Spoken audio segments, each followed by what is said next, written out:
right, just some tidbits real quick to wrap up the movie segment here. Number one, we've got yet another Final Destination movie coming to theaters, apparently. Final Destination 7 is in the works, according to the Hollywood Reporter.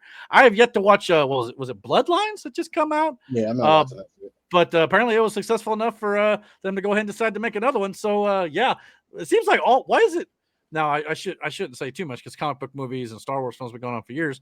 But it seems like horror movies always like we get into like multiple sequels. At least that used to be more of a trope back in the day. It's not such a thing out of the ordinary nowadays, I suppose. We also got Universal Pictures has officially acquired the rights for the Jason Bourne franchise in perpetuity. So we'll see if we get any more of those moving forward. Did you guys ever watch the Jason Bourne stuff? I have. Might be more. Yeah, Brandon's wheelhouse, I think. But yeah, I've watched those. I don't know though. Miranda likes John Wick. Yeah, I've watched them. No, I don't think I've seen the last one. I'm not sure.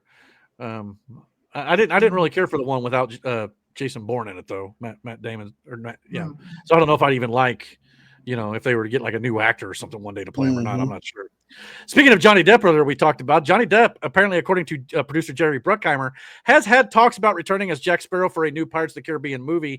He said, quote, if he likes the way the part is written, I think he would do it, end quote. Apparently, there's a lot of talk going around of a Margot Robbie-led reboot and even potentially other spinoffs or reboots without the main cast, but apparently it sounds like Disney's starting to come to their senses a little bit and are going to possibly bring back the old main cast for a sixth installment. I think that's the only way this is going to work.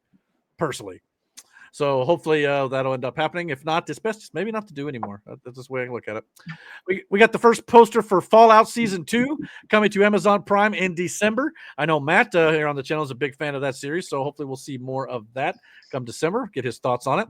We got our first tease of Cody Rhodes as the live-action version of Guile in the upcoming Street Fighter film. Apparently he posted a photo of his shadowy silhouette with the huge flat top as the character is known for in the video game here. So interesting to see that. I still don't know if I could. I mean, I can kind of see it. But that hair is crazy work. But yeah, they've got the flat top. I'm interested to see how this goes. For sure, no doubt about it. So I'm definitely looking forward to it. We've also got rumors that this, like I want a strict rumor coming from Daniel RPK, as a well-known scooper online, that Florence Pugh's Yelena Belova will reportedly star in Spider-Man: Brand New Day along with Tom Holland, the Hulk with Mark Ruffalo, John Bernthal's Punisher. Sounds like this thing is just piling up with people as we speak.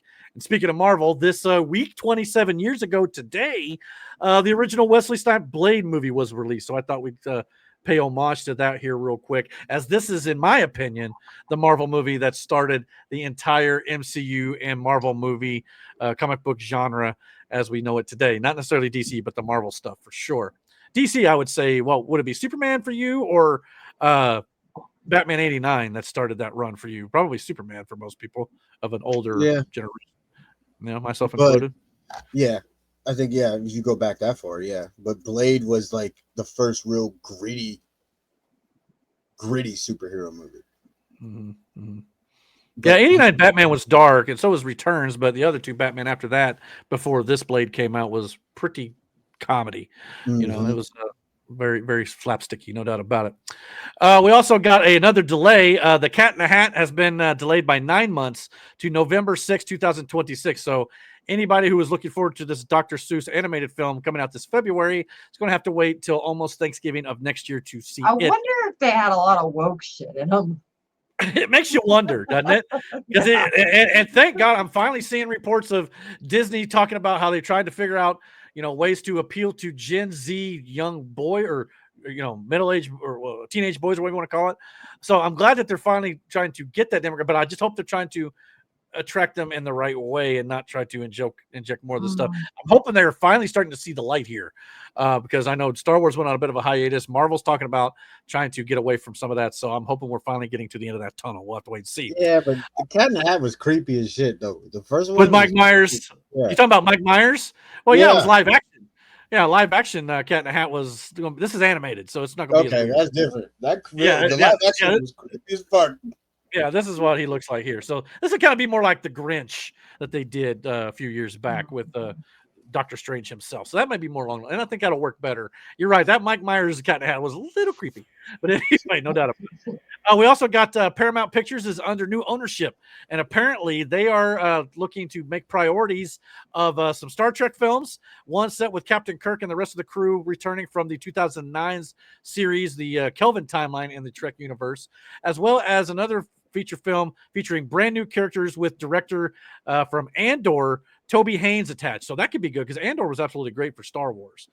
We also got the priority for Paramount with the Teenage Mutant Ninja Turtles Last Ronin movie is still in the works. So glad to see they're putting that on the front, as well as a new sequel for World War Z, the zombie thriller that starred Brad Pitt. Couldn't think of his name there. But yeah, so good. That was an underrated zombie movie, in my opinion.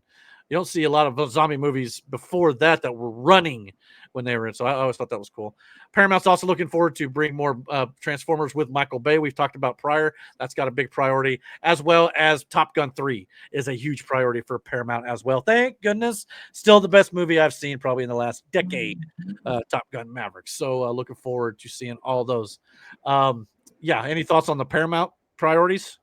Anything in particular jumps out to you? Obviously, Top Gun. Top Gun. The Last Ronin, I wouldn't mind that. We got also casting confirmation that Regina Hall and Anna Faris are going to be making their return to the Scary Movie franchise, Scary Movie 6. So we're getting the Wayans back as writers, and I believe I think they're acting in it as well. So we're going to get the old crew back for Scary Movie 6. There's even some reports going around that it's possibly a reboot. So let's see how that ends up playing out as well. And last but not least, we've got Ian McKellen at I think it was like a fan reunion for the Lord of the Rings, recently come out and said that he and the actor who plays Frodo will both be returning. Elijah Wood will be returning for The Hunt for Gollum, which will be coming out, I believe, in December of 2027. So we kind of knew Gandalf was coming back, assuming that Ian McKellen can still be with us at that point. He is in his 80s at this point. But looking forward to seeing this as well. But Frodo in that timeline is basically just in the Shire with the ring. So I don't know what Frodo could do in this movie of great extent unless you retcon a little bit of that, which I don't think fans would really be happy with.